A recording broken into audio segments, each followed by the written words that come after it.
So, yeah, yesterday was a rough day.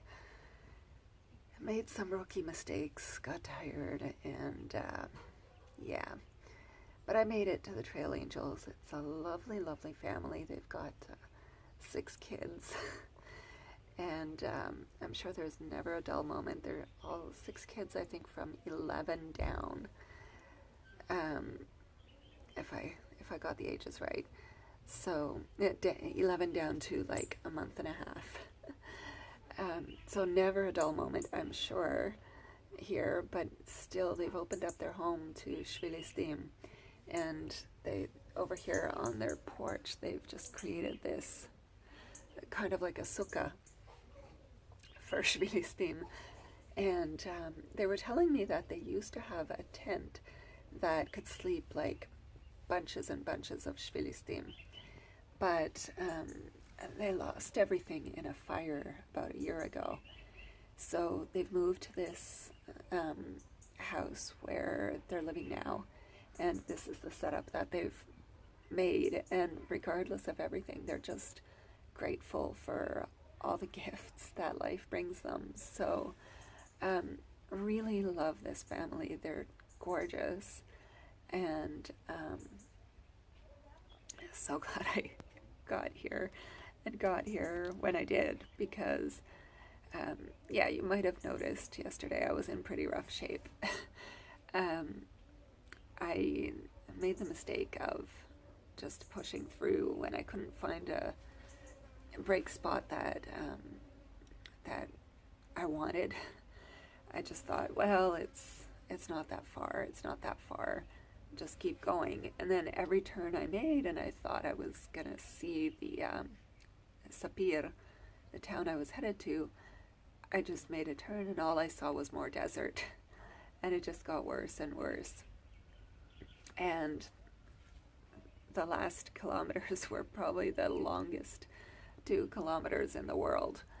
And then once I got to Sapir, I didn't realize that I could just like go in the back gate, and I walked around all the way to the front and in the main entrance.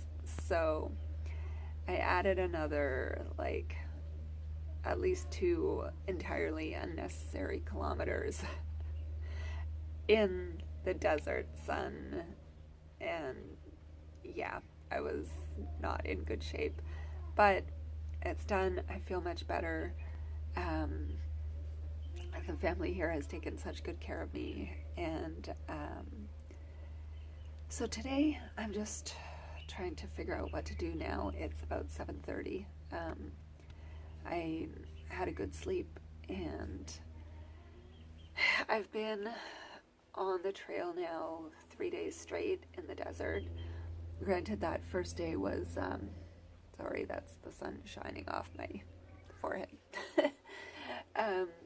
The first day was kind of a Euro day, but still, it's been full days up till now, and over 20 kilometers the last 2 days each, and 7-ish, I guess, that first day on the Euro day from Mitzperamon. So it would certainly be time for a break, I think. My body is telling me. And at least, if nothing else, I'll do a Euro day to Zofar. But yeah, have to sort of evaluate and see what my options are, and I'll let you know. So this family has also told me that there's all kinds of sites in the area that I can see. Most of them, everything that they've mentioned, are things that are on the Shvil, but they said you can get to them without actually doing the Shvil,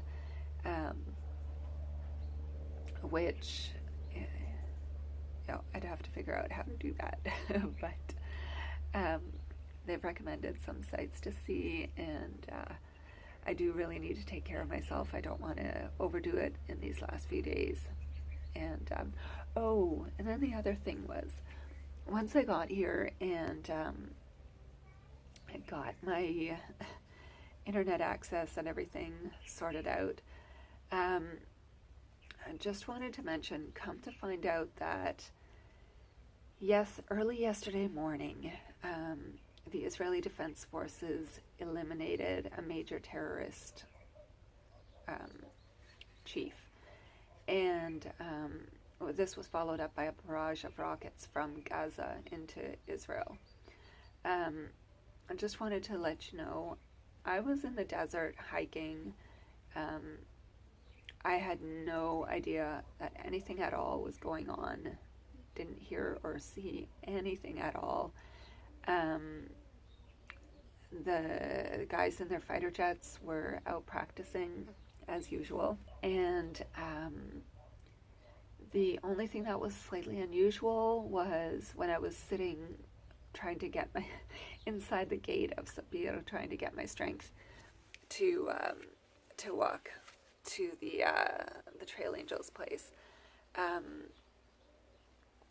There was 7 or 8 fighter jets that flew by in formation, which was awe-inspiring. And I haven't seen that before. And I was too slow on the uptake. Sorry, guys, to get video for you, but it was quite a sight. And that, I read in the news reports last night, was unusual. That, well, maybe not the formation, but that formation then continued up and flew over Jerusalem, which of course I was unaware of. But that was apparently unusual. So yeah, just wanted everyone to know that I'm safe. Everything's good. Parts of the country are on edge. And obviously there's concerns for people's safety, and schools have been closed in some parts. But I think, I don't know, I assume life will return to normal today or tomorrow. And yeah, so I'm just praying for the safety of everybody who's in the area where the missiles are, or the rockets, I should say, are potentially landing. And I haven't heard yet what's going on this morning, if anything's happening this morning. So that's the news, and I will let you know what I decide about today.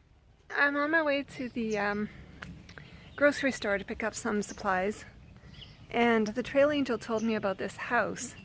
The lady has spent like 14 years covering the house in mosaic. It's unbelievable. And she was just outside working on a bench of three Peruvian women that are working, and it's unbelievable. Mostly it's glass and ceramic tiles, and some of them are shells, and it's like the work that has gone into this is absolutely unbelievable. And I just asked her if she wouldn't mind if I took some video, and she was like, that's fine. It just goes round and round and round the whole house, and this is just incredible. And then let's see what else. And it keeps going around there. And over there, you can see that yellow bench right there. She's working on the other side of it. And this is, I'm just stunned, because that's a lot of dedication and a lot of hard work. But she said it's not work at all, because she loves it. So I'm just loving it. It's beautiful. And just, you can't help but get a smile to your face when you see something like this. So here you've got some shells, and then these are like the ceramic tiles. And, and there's even glasses in there. That's kind of cute. Right there, glasses. That's funny. Very nice. Very, very unbelievable. Just amazing. And it's just stuck in the middle of a little village in the desert in the Negev in Israel. Well, that house was just amazing. And the woman was just so lovely. She said all the pictures on the mosaics, they're all from her travels. So the three ladies on the chair were from her recent travels to Peru. She had travels to Japan in there. And yeah, it was really interesting. But now I have to find this grocery store. This is just such a cute little town, and it's so green and peaceful in the middle of the desert. And all kinds of art again, everywhere you go. Like these paintings here, and there, and over there. Okay, that was hilarious. I was at the grocery store and suddenly I run into two faces I know. So it turns out it was two of the guys that I've been hiking, well, mostly not hiking with. I hiked a little bit with at when I left one of the camps, and then they kind of pulled away from me. But so we've been camping out anyways. And so they saw me and they recognized me and they said hi. And so we were chit-chatting about our plans, and I've decided to continue the next little bit with them because they were heading to the same place where I'm going. And then as we're chit-chatting and eating a bite, who should show up but one of the search and rescue guys from the other night. It was so funny. And I almost didn't recognize him, but, well, I wouldn't have recognized him, but he explained who he was, and I was like, oh yeah, it was you. So, yeah, the funny things that happen in Israel. So now I'm trying to meet up with the guys. The only trouble is that we have each other's phone numbers, but I've had such trouble with my network here, like trying to meet that trail angel yesterday and stuff. Oh, I might not even have told you about that. Oh yeah. So one of the trail angels from a week or two back gave me a call suddenly while I was waiting, trying to get my energy up to walk up to the trail angel's place here in Sapir. Suddenly my phone rings and it's a trail angel from a couple of weeks ago, one of the angels who was really, really supportive and encouraging and just helped me out a real lot. And he was on his way from home to Eilat and was going to be driving right by here and wanted to see me. So he said he'd call me when he was closer to find out exactly where I was going to be. And unfortunately, I didn't know at that point where I was going to be. And then when he did call me, I didn't have signal. So his call didn't come through and we missed each other. So that was really sad, but it was unbelievably helpful to me, just encouraging just to get his call. Right at that moment, I really needed that. So, but right now, I'm trying to connect with these two guys, and I have no signal, no network connection. I'm not registered on a network. Either I'm not or they're not. I don't know which. So, I hope that we're going to connect and they didn't just leave without me. They did say they were going to hang out for about an hour or so and just maybe take a nap or something and let the heat of the sun go by. So hopefully they're still around. And I just don't really want to go sit by the gate because there's no shade over there, but I guess I have no choice because I don't want to miss them. So here we go. It's funny how Nero can seem to take forever, but we finally made it. And so the two guys are staying with relatives of one of them, and I'm staying at this place called the Spice Road Inn or Incense Route or something. And so I've got a little seating area in front of my little hut here. And then inside I've got little mattresses, and I'm sort of trying to make a feeling of the old spice route, which is kind of cool. And some of our hiking over the next few days is going to be along the, and may already have been, along the old spice route. So it's kind of fitting and kind of fun. And so here I am at the Spice Road Inn. Oh, and did I tell you there were camels? And there's goats over there. Everybody's hanging out having dinner. It's dinner time. And there's, oh, donkeys over there. That's what I want for the Shvil, is a donkey to carry my pack. The sun is going down, so the lighting is not great, but there's this also this like really cool seating area over here that I guess is supposed to sort of be similar to what, I don't know. I like the atmosphere. I think this is great. So I need to put this in the back of my mind for a place to visit another time. And then this one you definitely can't see because it's all dark in there, but you can get the idea. It's a similar kind of Bedouin style tent that I slept in the other night at the Berot Khan, except it's smaller and more intimate, I think. Alright, gotta go find the grocery store and then go to bed, eat something and go to bed early, because I think I'm leaving with the guys in the morning, which actually will set me up much better for Shabbat, and to have a couple of rest days over the weekend. So that's the plan right now. Okay, this is really weird, but yes, these are the women's washrooms, and so these are the washrooms and these are the showers. You're gonna wonder why I'm showing you this, but this place just seems, overall, it just seems so well maintained, and I love the atmosphere. It's a great little place, and I'm definitely gonna put it on my list of places to stay. So this is hilarious. It's basically a tiny little town in the middle of nowhere on the highway from Eilat to Jerusalem. I don't think there's much here to see or do, but I think I would literally come back just to stay at that Khan. It's so cool.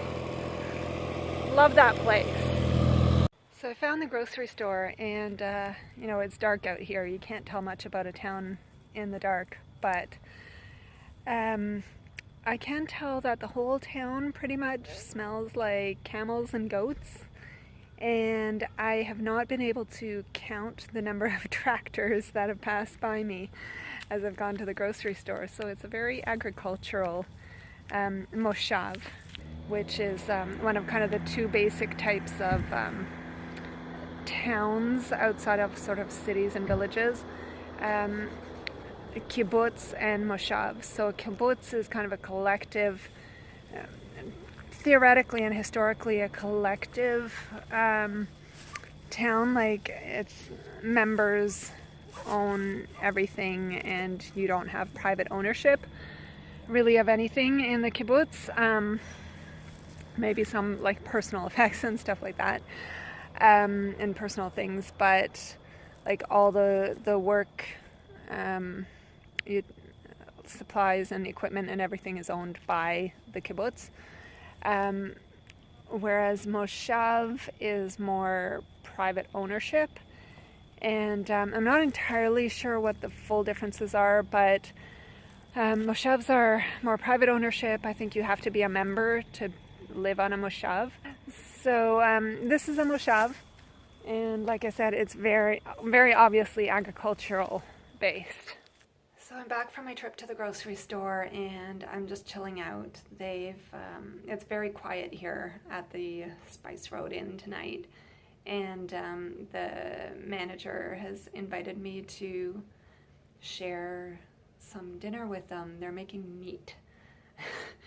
So that doesn't really work, but he said they're making rice and meat, so I can come and share with them. So I'm really looking forward to that. It'll be nice to meet them and just chat with them a little bit. And other than that, about the rocket attacks, they've apparently continued. So the only reason I really know what's going on is because I get the Jerusalem Post in my email. And I have Signal, so my emails have updated. And so that's how I know what's been happening over the last couple days. It hasn't been discussed, not by the Trail Angels, not by the Shvilistim. The only one thing was that the Shvilistim mentioned that they're all just hoping that they don't get called up because they want to finish the Shvil, so they don't want to be called up to the army service that they would have to do. Apparently there have been some injuries in the Ashkelon area near Gaza, and just hoping that everybody's okay. And otherwise it doesn't affect my travels at all.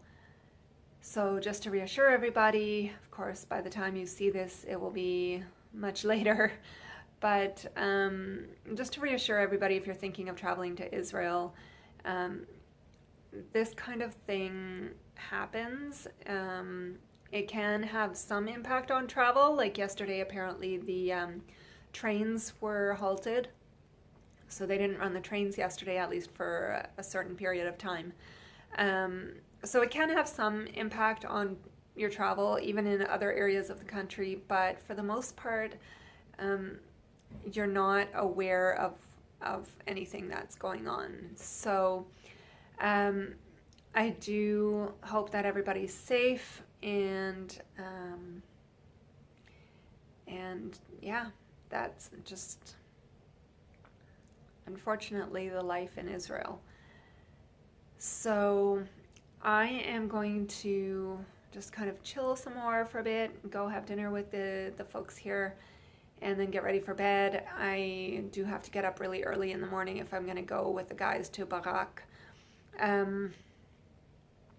My feet are really sore from yesterday, and so I really was kind of hoping to take a rest day, but I think I might just do this and push through to Barak, and then that'll set me up really great for the weekend to take some rest where I want to, where I can over Shabbat, and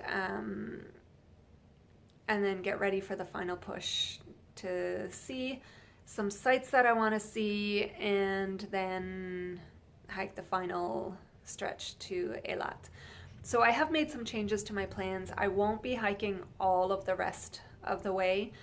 I've hiked a good large chunk of the desert, so I'm actually very pleased with that. But at the same time, I don't feel the necessity anymore, I guess, of hiking the whole entire thing every step of the way, and I've got things to come back for. So yeah, but I definitely am going to hike that last stretch into Eilat for sure, and probably some of the others in between. I have to confirm for myself exactly which ones, but that's kind of my plan and the decisions that I have to make over the next few days. But right now, I'm just going to leave it at that for today. So, Laila Tov.